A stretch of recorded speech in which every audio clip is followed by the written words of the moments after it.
Bonjour à tous et bienvenue dans l'Écho de Lyon. À la une de l'actualité économique lyonnaise de ces derniers jours, Saint-Priest choisi par Renault Trucks pour l'installation d'un nouveau centre mondial de pièces de rechange. Le futur bâtiment de 46 000 m² sera à 100% sans énergie fossile et pourra accueillir jusqu'à 500 collaborateurs. Renault Trucks doit investir pas moins de 132 millions d'euros dans cette nouvelle plateforme logistique prévue pour 2028. Les ennuis se poursuivent pour Alila. Le promoteur immobilier a disparu des maillots de l'Olympique lyonnais. Un contrat de sponsoring avait pourtant été signé en 2016 et depuis renouvelé à chaque fois. On ne sait pas encore si le club a souhaité se séparer d'Alila et de son sulfureux patron Hervé Legros ou si les difficultés financières du groupe face à la crise de l'immobilier ont eu raison de ce deal. Et puis un retour en presqu'île pour Ninkasi. Le groupe lyonnais va remplacer le Hard Rock Café de la rue du Président Carnot. Le restaurant américain avait été placé en redressement judiciaire après des débuts canons et notamment un chiffre d'affaires de 4,5 millions d'euros en 2017. Ouverture des portes le 27 février pour le nouveau Ninkasi Cordelier. Place désormais à l'entretien de l'invité de Damien Gouy-Perret. Je vous souhaite une excellente journée.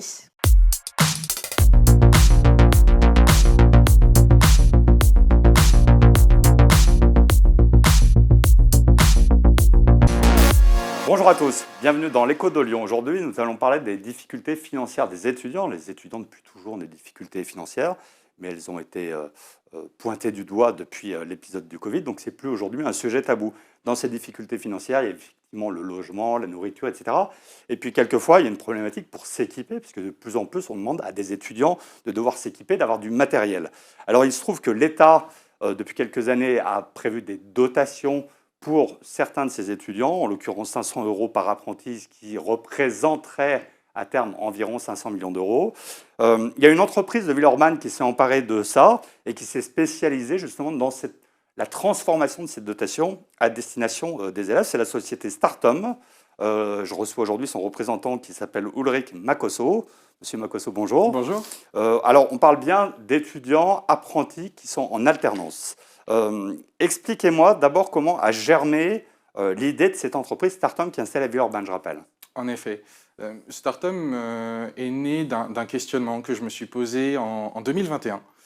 On a la chance en France d'avoir un dispositif national qui permet à un centre de formation de financer à 100% l'équipement informatique d'un apprenti par le biais des organismes de compétences qu'on appelle plus communément les OPCO, dans la limite d'un budget de 500 euros, comme vous l'avez précisé, 500 euros maximum.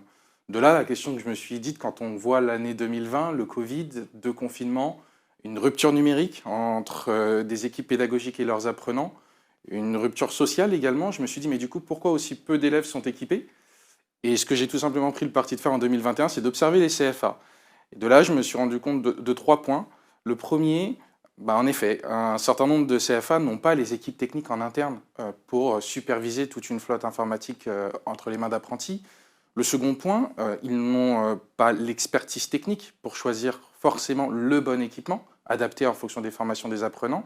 Et le troisième, et je pense que c'est quand même le principal, les centres de formation ont beaucoup de choses à gérer. Et donc les aléas que peuvent représenter d'un point de vue logistique et technique un ordinateur entre les mains d'un élève au quotidien est quelque chose d'assez contraignant pour eux. Et c'est là où je me suis dit qu'il y a quelque chose à faire, et la société Startum en est donc née en fin 2021. Alors, avant de créer Startum, vous étiez déjà dans ce domaine-là ou ça vous est tombé dessus comme ça grâce au Covid ou post-Covid? Pas du tout. J'étais pas du tout dans ce domaine. J'ai exercé des fonctions commerciales dans 2 grands domaines. Le premier, l'audiovisuel, et le second, la transformation des espaces de travail tertiaires. Alors, Startum propose quoi exactement? Parce que c'est pas très clair. Vous êtes un intermédiaire. Dites-moi ce que vous faites précisément. Okay. Ce que Startum propose aux centres de formation, c'est d'équiper leurs apprenants d'un ordinateur portable avec tous les avantages que cela représente, sans les contraintes. Concrètement, on parle d'un ordinateur 15,6 pouces de gamme professionnelle, associé à une licence Microsoft Office 365 pour le travail du quotidien. Et on y associe à cela également un kit microphone et oreillette pour le travail distanciel. Et le dernier point sur la partie matérielle, une sacoche que l'on personnalise avec le logo de l'établissement pour contribuer à l'image de marque de ce dernier. Mais une fois qu'on a évoqué ce kit, on va parler d'un kit matériel, on considère qu'on n'est pas allé au bout des choses, on a fait seulement la moitié.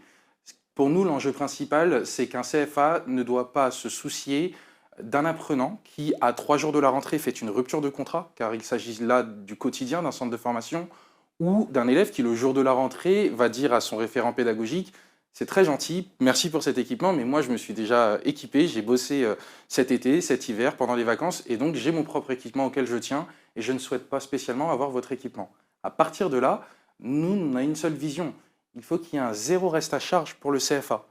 Qui dit zéro reste à charge dit on rapatrie les équipements qui ne sont pas souhaités ou mis à disposition d'élèves absents ou qui ne le souhaitent pas. Ça, c'est sur le premier point. Et le second, on a une conviction. Chez Startem, le centre de formation se concentre sur la pédagogie, Startem se concentre sur la technique. Et du coup, les aléas du quotidien, les aléas techniques, puisqu'on est sur des équipements numériques, on les prend en gestion avec une plateforme digitale que l'on a créée. Et du coup, l'apprenant qui a un problème crée un ticket d'incident sur notre plateforme que notre équipe prend en gestion en moins de 60 minutes. Et à partir de là, on fait un diagnostic à distance qui nous permet, dans nombre de cas, de résoudre le problème. Mais si tel n'est pas le cas, nous rapatrions l'ordinateur et le remplaçons en moins de 72 heures. Donc, vous vous adressez à tous les apprentis en alternance de France. Exactement. Hein. Vous n'êtes pas sur un domaine géographique particulier, si j'ai bien compris. Absolument. Pourquoi vous vous limitez aux ordi? Est-ce que les dotations sont réservées à l'informatique? Il n'y a pas des dotations pour d'autres matériels? Non, et votre question, écoutez, sans en dire trop, on est en préparation d'un complément d'offres pour le début de cette année, avec d'autres équipements qui vont permettre de varier les possibilités. Oui, parce qu'il y a certains apprentis qui peuvent avoir besoin de matériel d'habillement spécifique, de choses comme ça, par exemple, j'imagine. Très bonne remarque. Notre conviction, c'est que ma compagne est infirmière, et dans le milieu hospitalier, je pense que le personnel sait particulièrement où se procurer une blouse et des sabots. Par contre, un équipement numérique, je pense que là, à ce moment-là, on a une valeur ajoutée. Donc notre enjeu, c'est de se positionner à partir du moment où on a une vraie valeur complémentaire et différenciante pour être un facilitateur auprès de nos clients que sont les centres de formation. Alors, je ne suis pas un pro de l'informatique, mais une dotation de 500 euros, ça me paraît un peu faiblard pour avoir du matériel performant. Moi, quand je vais chez Darty ou je ne sais où, en dessous de 500 euros, j'ai des difficultés à avoir quelque chose qui tient la route. Comment vous faites? Alors en fait, on fait quelque chose de très simple, c'est que de par la mutualisation des achats que nous menons auprès de tous les CFA que nous accompagnons à l'échelle nationale, nous créons quelque part un rapport de force qui nous permet de négocier auprès des fabricants et donc des industriels informatiques des conditions qui permettent d'obtenir des prix qui entrent dans le budget de la dotation de l'État. Donc, vous faites des économies d'échelle et puis surtout, vous pesez dans la balance. Exactement. À la fin, est-ce que l'alternant, il est propriétaire de son ordi ou il doit vous le rendre? Tout dépend de la formation auquel l'alternant est préparé, mais également et surtout de la volonté politique de l'établissement. Dans un cas comme dans l'autre, nous avons par notre plateforme digitale pensé les deux scénarios pour que le CFA ait le moins de choses à gérer d'un point de vue logistique, technique et fonctionnel. Mais sur le papier, éventuellement, il peut partir avec son ordinateur à la fin. Exactement. Ça ne change rien pour lui, pour le CFA, ça change quelque chose? Alors, Financièrement, j'entends? non. Non. Non, puisque à partir du moment où l'ordinateur acquis a été d'un montant de 500 euros maximum, il a un reste à charge de zéro puisqu'il aura été intégralement financé par son organisme de compétences. Alors, depuis que vous avez créé l'entreprise, vous avez accompagné combien d'apprenants? Aujourd'hui, on a accompagné un peu plus de 5500 apprenants à l'échelle nationale aux quatre coins du pays pour un potentiel annuel d'1 million d'apprenants puisque le gouvernement actuel a cette volonté d'avoir 1 million de nouveaux apprentis chaque année en France. Alors, il y a une chose que je maîtrise pas bien, c'est votre modèle économique. Comment vous gagnez de l'argent? On gagne de l'argent sur les économies d'échelle. On gagne très concrètement de l'argent à partir du moment où on va négocier des niveaux de volume de machines auprès des leaders du marché de l'informatique, en jouant sur un effet, c'est que plus nous avons d'apprenants, plus nous pouvons jouer sur les volumes d'achat et donc les prix pour proposer un équipement qui va être toujours plus performant aux meilleures conditions pour l'apprenant.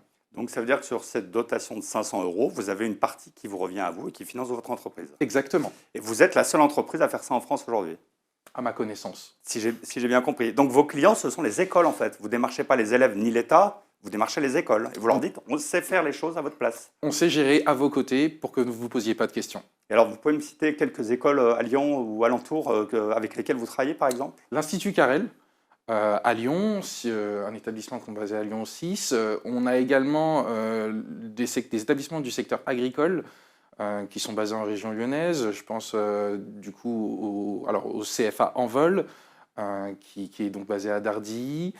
Si je dois repenser à d'autres établissements du territoire lyonnais en tant que tel, C'est pas grave. je réfléchis. Ça veut dire que ces écoles-là, vous êtes allé frapper à leur porte un jour et vous leur avez dit, ben voilà, ce que vous ne savez pas faire, on va le faire pour vous. Ils ont dit bingo. Exactement. Alors, on ne leur a pas forcément dit ce que vous ne savez pas faire. On leur a aussi parfois souvent dit ce que vous faites déjà aujourd'hui, on peut le faire pour vous de manière automatisée, processée et vous permettre de faire votre job, c'est-à-dire vous concentrer sur la pédagogie et vos apprenants.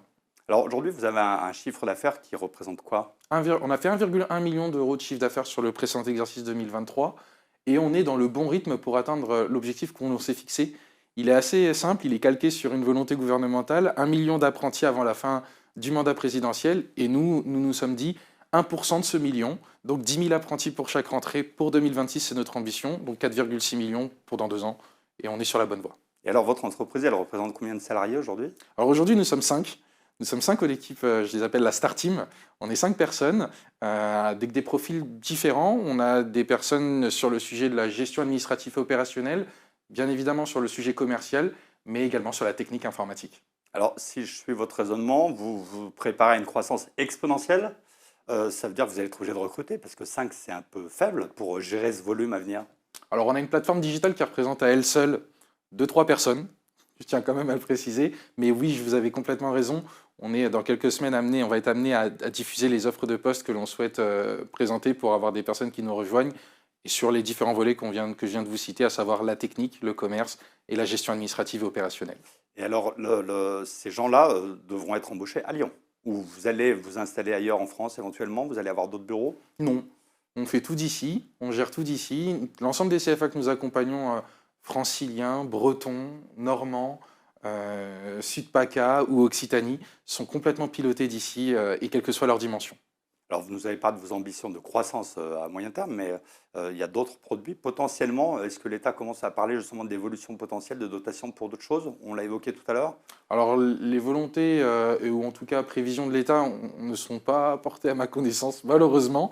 En revanche, nous avons d'autres choses dans les tablettes, notamment sur une volonté que j'ai, qui est de dire aujourd'hui des établissements ont acheté des ordinateurs, pas forcément par le biais de Startem, mais pour autant ils souhaiteraient potentiellement bénéficier de tout le service de gestion au quotidien de Startem. Et donc on va bien évidemment très prochainement proposer à ces établissements de bénéficier de notre expertise de facilitateur, même s'ils ne nous ont pas acheté les équipements. Alors ma dernière question, ces dotations, c'est ce qui fait vivre votre entreprise, mais si demain l'État décide d'arrêter ces dotations, quid? On n'est pas du tout inquiet. Vous n'êtes pas du tout inquiet. Eh bien, tant mieux, merci, c'est très rassurant. Ulrich Makosso, merci pour cet éclairage. Merci à vous. Je vous invite à vous rendre sur le site de l'entreprise, c'est startum, startum.fr, on va y arriver. Et si vous voulez rentrer en contact avec moi, vous m'adressez un mail à dgp@lyonmac.com. Merci, bonne semaine.